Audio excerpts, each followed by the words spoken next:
भारतीय ज्योतिष परंपरा में सबसे पहले आज हम ये देखेंगे कि वास्तव में ज्योतिष की शुरुआत कहाँ से हुई। हमारी ज्योतिषीय विद्या कितनी पुरानी है और कब से हम ये समझना शुरू किए हैं कि इन ग्रह नक्षत्रों का क्या प्रभाव होता है। इसका सबसे पहला उल्लेख हमें वेदों में मिलता है।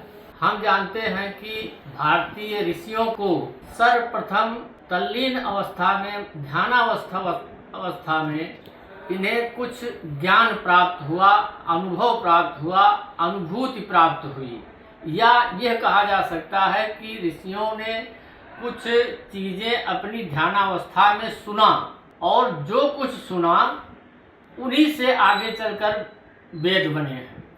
चूँकि यह ज्ञान सुनने से बना है, इसलिए इसी को श्रुति ज्ञान कहते हैं।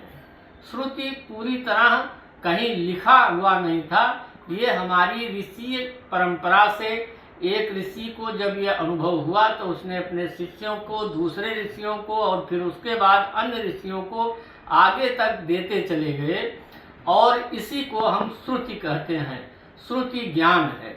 इसी परंपरा को आगे बढ़ते बढ़ते हमारे यहाँ एक ऋषि हुए कृष्णद्वैपायन ऋषि या महर्षि कृष्णद्वैपायन। सर्वप्रथम वेदों को या इस श्रुति ज्ञान को उन्होंने संकलित किया और यह संकलन करके सबसे पहले उन्होंने ही लिपिबद्ध किया। सबसे पहले अस्तित्व में वेदों को लाने वाले लिखित रूप में हमारी ऋषि परंपरा में कृष्णद्वैपायन हुए, महर्षि कृष्णद्वैपायन, जिन्होंने इस श्रुतियों को कैटेगराइज करते हुए 4 भागों में विभक्त करके लिपिबद्ध किया और उन्हीं को हम 4 वेद कहते हैं। वेद का अर्थ ही होता है जानना, जो अर्थात ज्ञान। जो चीज़ हमें श्रुतियों से यानी सुन करके प्राप्त हुई थी, उन्हें जब लिपिबद्ध किया गया तो वही वेद कहलाए और इनको ऋषि कृष्णद्वैपायन ने 4 भागों में विभक्त किया।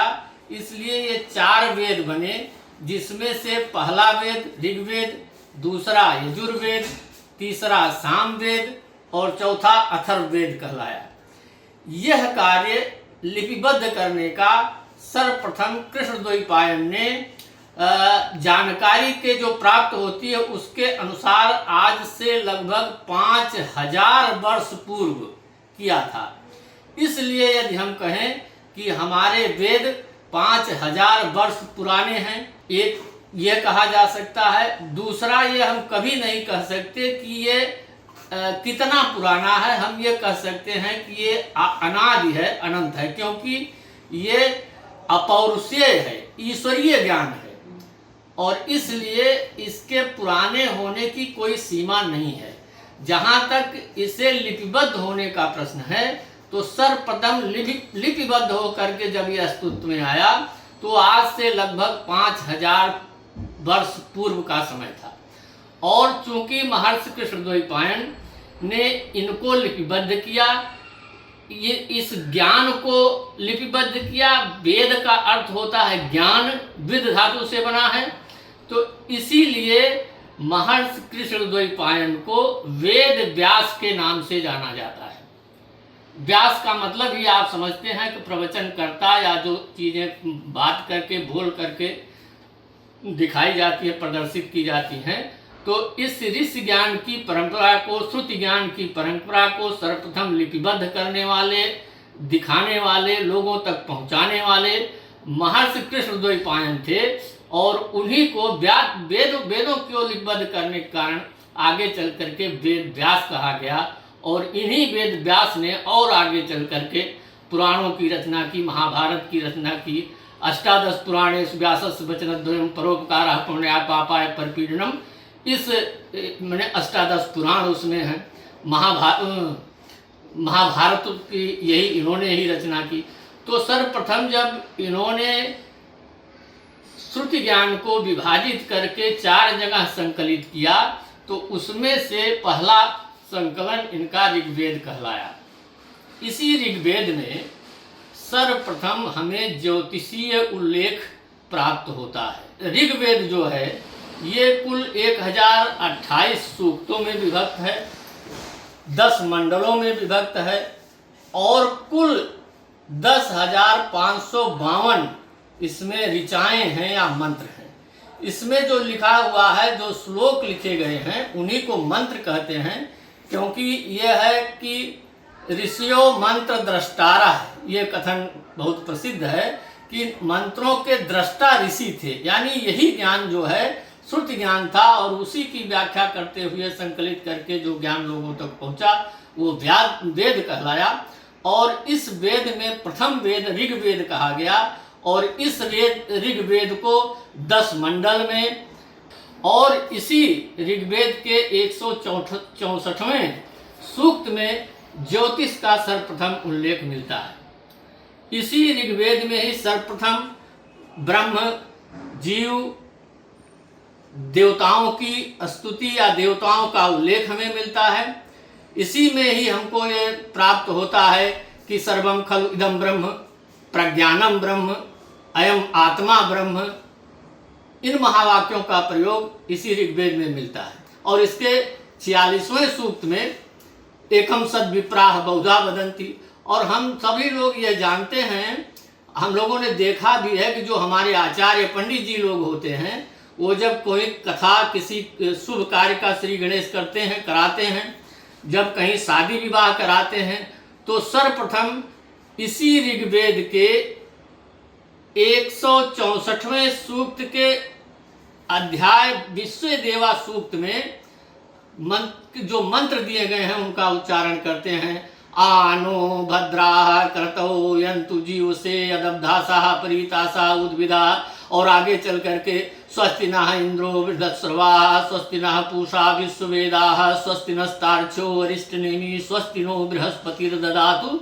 इस ढंग से कर करके तो यहीं पर सबसे पहले हमें ज्योतिषीय गान का उल्लेख मिलता है।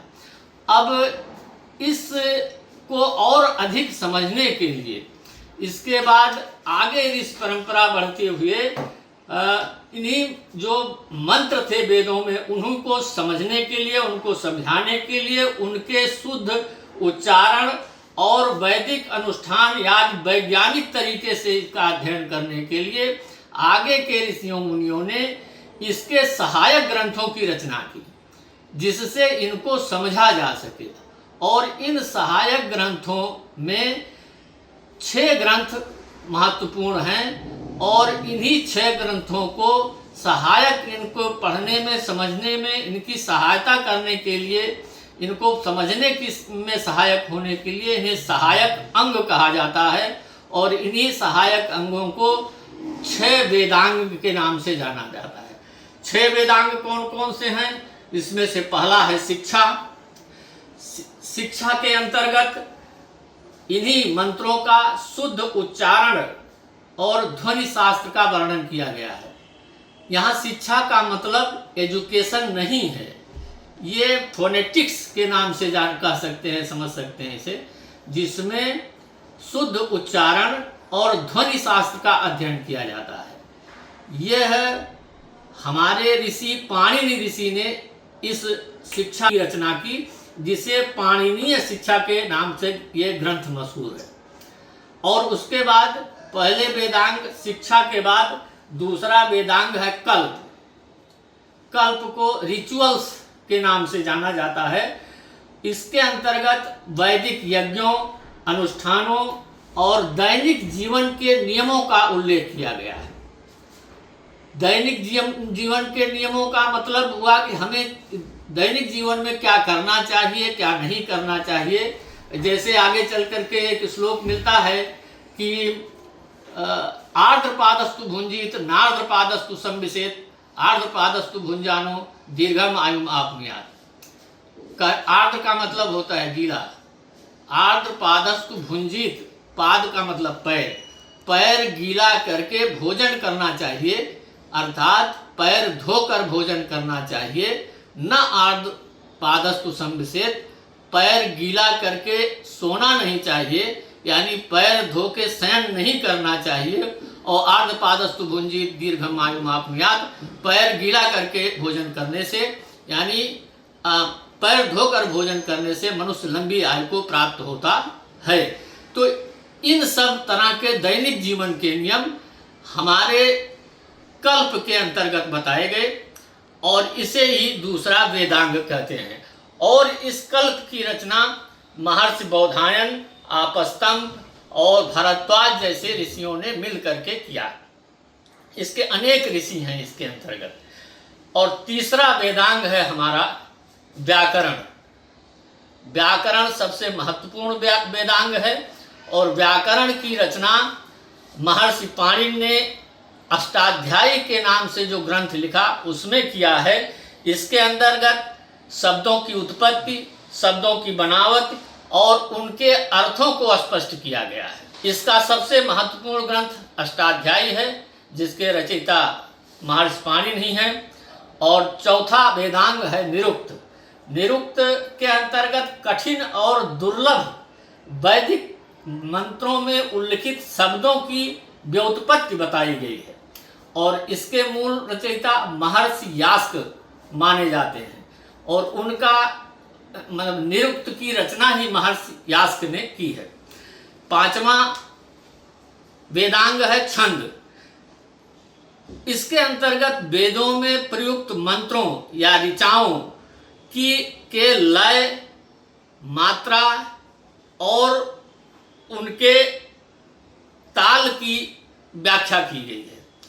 जैसे आप सभी लोग जानते हैं जब मंत्रों का उच्चारण हमारे आचार्य लोग शादी विवाह अनुष्ठानों में करते हैं तो उसे एक लयबद्धता उनके अंतर्गत होती है। वो हाथ उठाकर बोलते हैं कि स्वस्ति नः इंद्रो वृद्धस्रवाः स्वस्ति नः पूषा विश्ववेदाः, इस ढंग से उच्चारण करते हैं। इस चीज को बताने के लिए जो हमारा वेदांग है इसे छंद के नाम से जाना जाता है और इसके रचयिता महर्षि पिंगल कहे जाते हैं। जो हमारा आज का प्रतिपाद्य विषय है उसका नाम है ज्योतिष। और वहीं इस वेदों को समझने के लिए जो सहायक अंग बनाए गए, सहायक ग्रंथ बनाए गए, उसमें से एक है ज्योतिष, जिसकी चर्चा आज हम शुरू किए हैं। इस ज्योतिष के अंतर्गत काल, गणना, ग्रह, नक्षत्र, मुहूर्त, वास्तु आदि की गणना की गई है।